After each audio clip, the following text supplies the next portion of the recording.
dia, meu amigo, minha amiga, meus queridos irmãos.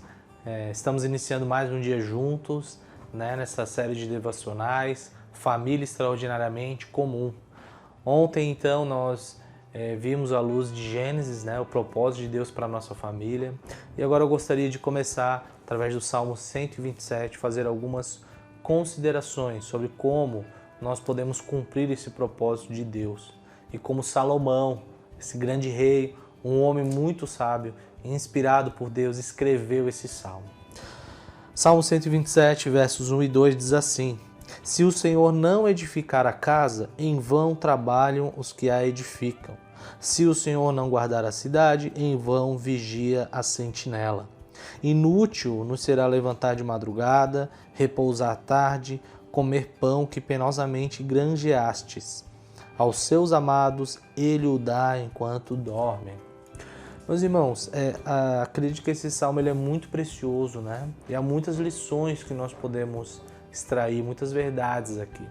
Mas eu gostaria de começar pensando com você que Salomão está falando de uma construção de uma casa, que para nós é a nossa família. E quem foi Salomão? Pensa um pouquinho. Salomão ele foi responsável pela maior e talvez a mais bela construção do povo de Deus, que era o templo. Então, se você ler lá a Segunda Reis, você vai ver como ele construiu, fez todas aquelas construções belas, de acordo com a vontade de Deus, Como Deus foi providenciando tudo, mas ele foi aquele que arquitetou aquela construção, que administrou. E agora ele está falando de uma casa, da própria família. Então ele sabe do que ele está falando. É interessante que, se você notar nesses dois versos, há um movimento de muito esforço, porque é um movimento de construção, há um movimento de proteção, de vigiar a casa. E todo esse movimento de esforço, ele é completamente inútil, ele é vazio, se o Senhor não for o centro, se o Senhor não for considerado nessa construção. Então a pergunta que fica para nós é: será que Deus é o centro da nossa família? Será que o Senhor Jesus Cristo tem sido o centro do nosso lar? Será que a nossa família tem orbitado ao redor de Cristo? Ou será que nós estamos distraídos com todos esses valores mundanos do trabalho penoso, de nos envolvermos com muitas demandas e esquecemos de Jesus Cristo como centro da nossa família?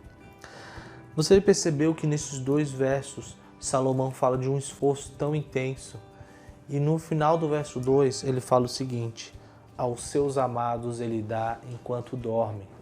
Meus irmãos, o principal responsável pelo sustento, por guardar e por edificar a nossa família não é nós mesmos, não é na nossa força, mas na força de Jesus Cristo. E enquanto você dorme e descansa, Deus ele não descansa, mas ele cuida e sustenta a sua família. Esse é um dos motivos que nós precisamos ter Jesus como centro da nossa família. Pense nisso ao longo dessa semana, continue pensando e considerando. E reveja se Jesus Cristo é o centro da sua família. E se ele for o centro, continue se alegrando em Cristo. Se ele não for, arrependa-se e volte-se para Jesus Cristo. Deus te abençoe e um grande abraço.